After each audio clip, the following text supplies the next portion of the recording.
Pelajaran yang kedua ya, di umur ke-19, gue itu bisa kalah total, tapi tetap nothing to lose. Ketika kalian itu umur 19, lu itu belum ada lifestyle, belum ada tanggungan, bahkan belum ada keluarga.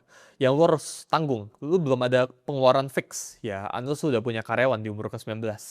Tapi gue berbicara ke 99% misal teman-teman Gen Z gitu ya, kalian itu masih belum punya tanggungan.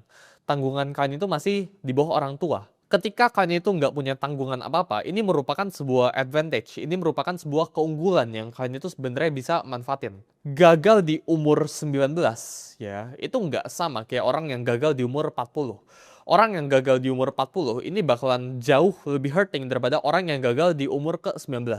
Karena orang yang umur 40 ini bakal punya tanggungan misal KPR rumah, ya tanggungan keluarga, harus bayarin orang tua. Sedangkan yang umur 19 ini, yang masih kuliah, yang masih SMA, ya bahkan baru lulus kuliah, ini masih biaya tanggungannya, itu bisa ditanggung sama orang tua. Atau seandainya lu cari duit sendiri, ya, lu itu belum punya tanggungan fix, ya, kayak lu belum sewa motor, ya, lu belum punya tanggungan cicilan motor, cicilan rumah, cicilan mobil.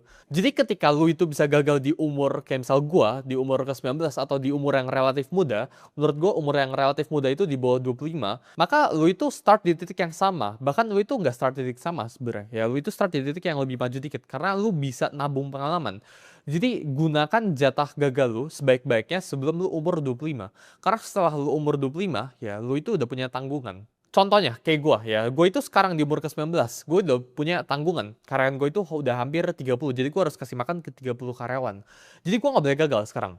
Ya, ketika bisnis gue, ya gue harus mempertahankan reputasi gue. Ya gue sekarang gagal, setiap kali gue gagal, itu disaksikan sama ribuan orang, ya ratusan ribu orang, bahkan jutaan orang di publik, di media.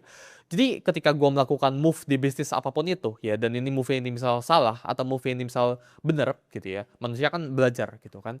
Ini sekarang gue itu disaksikan, jadi gue itu udah punya something to lose. Sedangkan kalian yang baru mulai, ya atau orang-orang yang uangnya itu relatif masih muda umurnya gitu ya, atau belum mulai karirnya sama sekali, ini punya jatah gagal yang baik banget. Dan justru kalian itu harus pakai jatah gagal kalian sebaik-baiknya. Karena jatah gagal itu merupakan sebuah pelajaran.